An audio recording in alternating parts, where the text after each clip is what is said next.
try to be very brief, but with big hair comes a very big mouth at times. So this is an exercise from the 2009 report on the Select Commission of Higher Education and Global Competitiveness from the executive summary.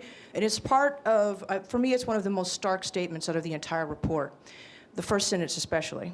Texas is not globally competitive. The state faces a downward spiral in both quality of life and economic competitiveness if it fails to educate more of its growing population, both youth and adults, to higher levels of attainment, knowledge, and skills. The rate at which educational capital is currently being developed is woefully inadequate. And what report are you reading This from? is from the Select Commission on Higher Education and Global Competitiveness report produced by the state of Texas. Okay. So this is from a group of people who were appointed, I'm assuming, by perhaps the governor or some other individual associated with the state. There are a lot of very stark statements, that one being the most significant for me, but some of the more specific elements, Texas among the lowest with educational attainment and per capita income, Texas with a percent of bachelor's degree that's dropped below the national average, as your chart has indicated there. And so what's the question? Let me finish. And then the last point here, Texas economy is employed more low-income jobs than it does high-income jobs, with the gap between those types of employments being significant when it's found. So I guess my question for you, if not just a statement that you could respond to, with the challenge that you have asking Texas economy, the Texas education system to do more with less, considering that this report came out in 2009 before there was even a projected budget shortfall, isn't that what Texas higher education has always been doing, more with less? Well, one could argue or debate the more, and one could argue or debate the less. And so it's relative to others, relative to how much we spend per capita, relative to our cost of living compared to other venues. But absolutely, that's a very important debate. And really, I guess that's the point of my remarks is, given the constraints we are in, what path do we choose?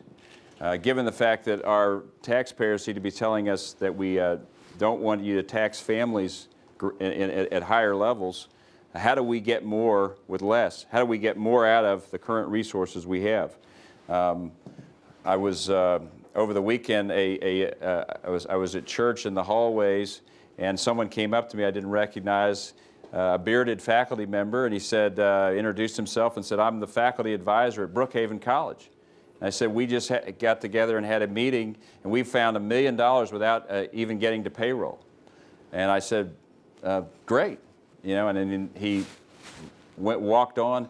And so, I mean, this discussion is going on all around the state in community colleges and higher ed. And of course, we're just focusing on higher ed. It's going on in the health and human services area. We've had all kinds of people arrive at the Capitol this week to ask for more funding for the Health and Human Services safety net. And so, whether it's public ed, whether it's roads, all these areas, this is a huge challenge, and it's not unique to Texas. In fact, the challenges in other states are even greater because their shortfall, their managing through the economy has been worse, through the recession has been worse than Texas. So for me, the answers lie in more productivity, getting more out of what we have. We all know we're going to have less, and so how do we prioritize? What do we put financial aid ahead of some other special item funding? So these are these very difficult decisions, but I think what we can come away with as a given is we are going to have to be more productive. I mean, we're going to have to, it's like wartime. We're going to have to focus more, we're going to have to get more, we're going to have to ask students to get through quicker. There's people who are talking about dropping the 12th grade because it may not be as value added as investing in pre-K. So I think the good thing is this focus of a recession is going to cause people to think more dramatically about real change and reform and getting the most out of the taxpayer dollar, which is what often private enterprises have to do when they come under some very difficult economic circumstances. Can we come over here for Paul and then over here?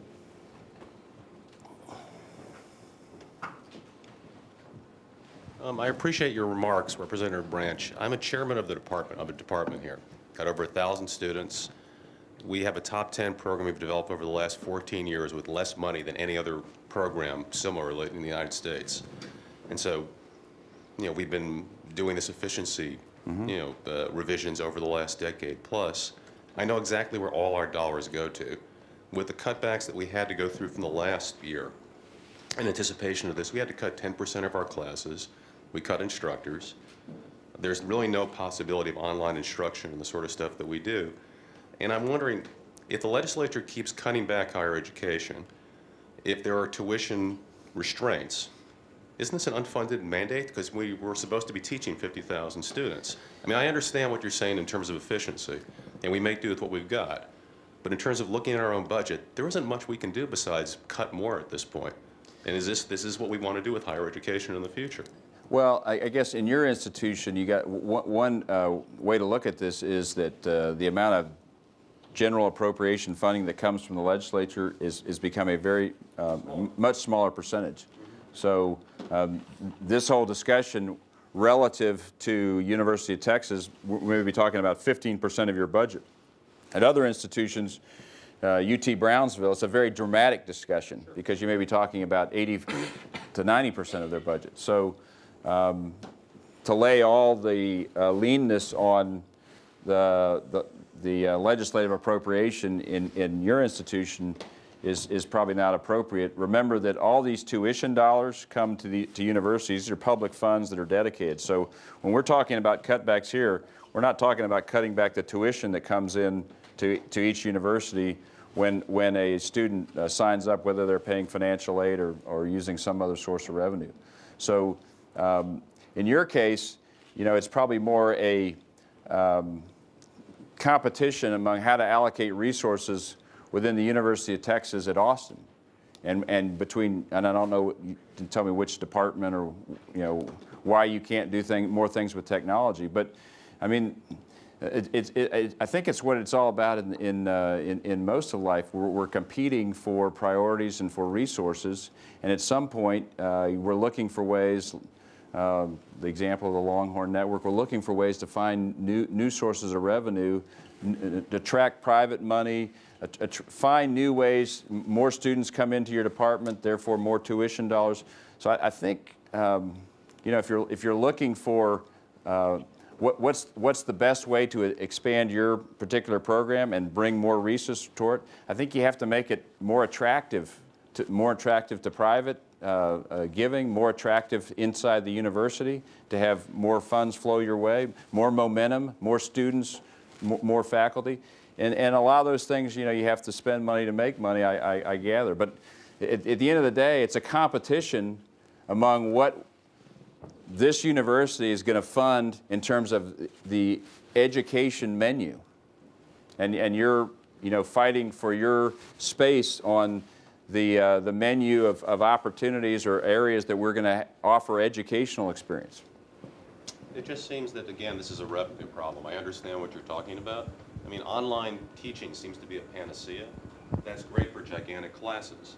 I think most teachers would agree that if you're not teaching somebody specifically in the classroom, especially hands-on courses at the film department, you can't teach these classes this way.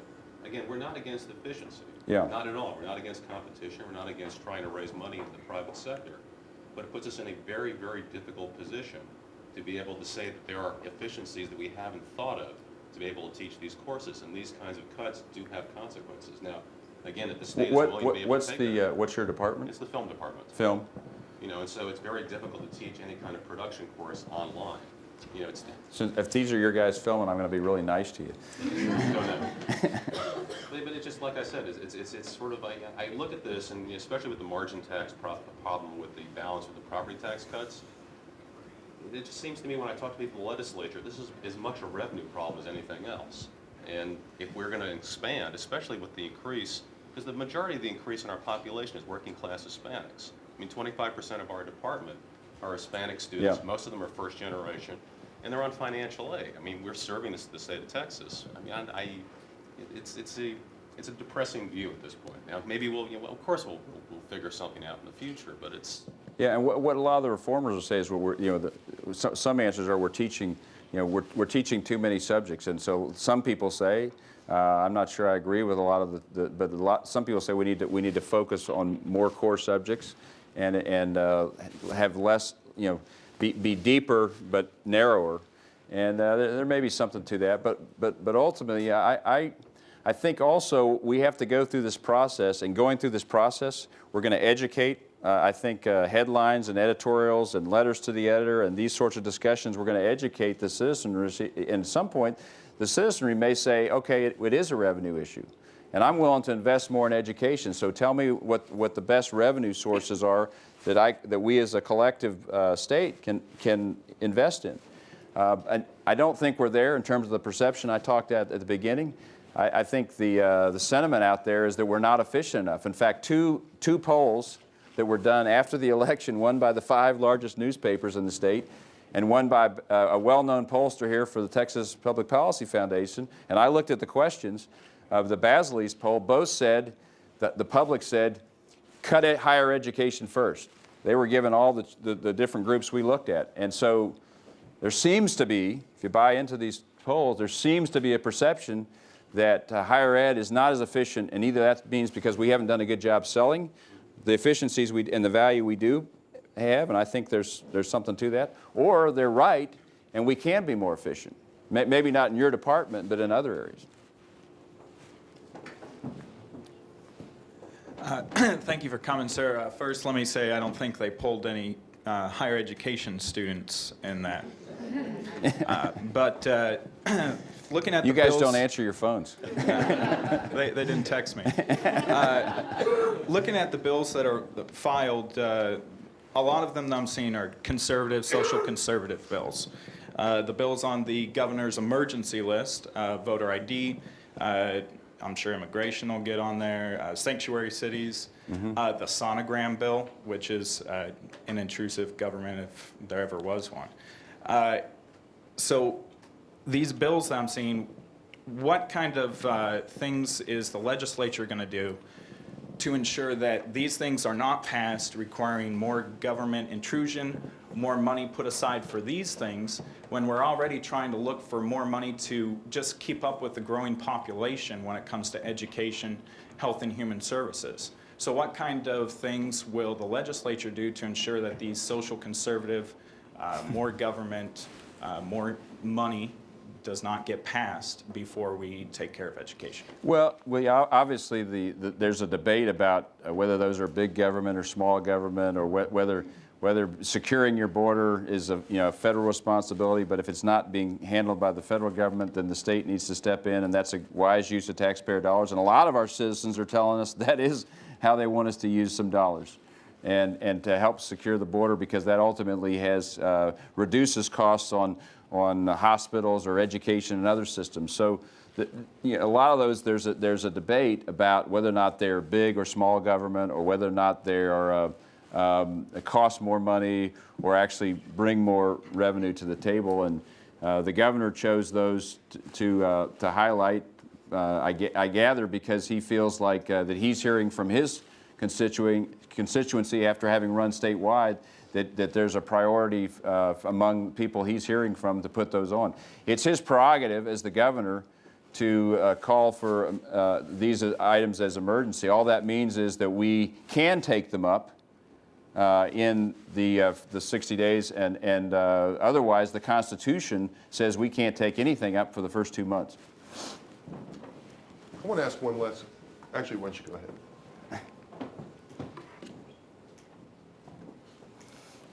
I think one of the main problems isn't necessarily the amount of people getting educated, it's the quality of people that are out to get educated. I know a lot of people that are in college that just aren't mentally mature enough to be in college, so they don't do as well. They get C's and D's in all their classes and just float by. And I mean, maybe they need to be out in the workforce for a few years before they go to college, or do a few years in community college. Or I mean, I know my little brother, he's doing community college right now. He only takes 9 to 12 hours a semester and does work, and he just takes that time to mature. And I feel that it's a waste of taxpayers' dollars to fund these people going to college that aren't necessarily even ready to be going to college. And I mean, I think there should be more standards on how well you have to do in college in order to receive some money and funding for that as well. Well, then you'd probably like the Texas grants legislation, where you add, in addition to need, that there has to be some evidence of preparation or college readiness, so that the point is, if you have 2 needy people, equally needy, right now our system says whoever punches the button first, they get the money. And the proposal is you have two equally needy people, the person that's more likely to succeed and get a degree, that doesn't mean we don't fund the other person, but we fund this person first. And if there's money to spare, then we fund that person. So we have a system right now, it's sort of a race to the courthouse is the old term, and the proposal is to favor the person who is needy and college ready. So you'd probably like that approach. If you want to come down and intern in our office, Sarah can probably give you an extra desk in the higher ed committee. I'd like to take host privilege and ask you one last All right. question to close it out. This is the softball coming in right over the right. plate. I think it is. Well, I mean, it seems to me it's interesting that, underlying Paul's comments and a couple of the other comments and a lot of the things you've said, is this a revenue problem? Is this, some other, in your sort of reading of the poll data, is this a problem of people sort of being critical of efficiency in higher education? You talk to a lot of people about higher ed. You're clearly trying to lead it. It feels to me sometimes in Texas that this is a cultural problem, that it's not, I mean, that you could read the poll results another way, and we've gotten similar poll results in the polling we've done here at UT, that it's a problem of people really just not prioritizing higher education or reading something negative into higher education, so that, do you feel that way ever when you talk to crowds and you see the attitudes about higher education in the state? Well, I always remember this sort of USA Today survey from a few years ago, and someone asked the question, this was when the economy was a little stronger, and so the question was, what would you be willing to have your taxes raised for? And then they asked a series of things, and the only one that was positive was education. And so to me, and I think as a parent, I mean, think if someone came to me and said, I have a really good investment, and could you give us a little more in order to do pre-K, invest in, science tells us that the way the brain develops, if we could do more before kindergarten, that would be a really good investment for the future. Or we've learned more about public ed or higher ed, and we're really doing some stuff that's really going to ensure our future. Would you be willing to? So to me, education has a compelling case. I think history tells us that education, and often free education, whether it's the GI Bill after World War II, it will pick your illustration that if a society will educate its youth, it comes back to you. It's almost self-interested, because that education comes back to you in enlightened citizenry, in taxpayers, revenues, and so I'm a real advocate of investing in higher ed. But what I have to manage is a perception. If you have a perception of lacking value, your point, in whether that's cultural or whether there's a perception that there's empires being built out of bricks and mortar, and we ought to be focused more on digital education or digital universities. So I think higher ed's at a tipping point, and I think there's probably some confusion or different points of view that we may not be going in the right direction in higher education, and that, to the gentleman's point, that there's a lot of holidays interrupted by exams. For some groups and others, it's a real struggle, who are working and they can't get through community college for 10 years because they're a single mother working, trying to get their education. So I think a lot of it's how the respondents or the public views education, whether they value it. And so I think at a minimum, we got to get more out of what we have, and we have to do a better job presenting to people that this is a job creation machine. I mean, University of Texas, there's more venture capital in Austin 2 years ago than Fort Worth, Dallas, Houston, San Antonio combined. That's not because there's a pink building south of here. That's because there's 40 acres plus, and this brilliant place of human capital that everyone wants to come in here and invest in the knowledge and the technology that's spinning off this place. And so higher ed has to do a better job of selling the near-term job creation, economic development, research benefits, as well as, if we don't do this, I fear for our future. Look at Michigan. Michigan 50 years ago never thought it would be on this downward spiral and trajectory. They had the big three automakers. They were riding the crest. They were the economic muscle of the country. And look at Michigan now.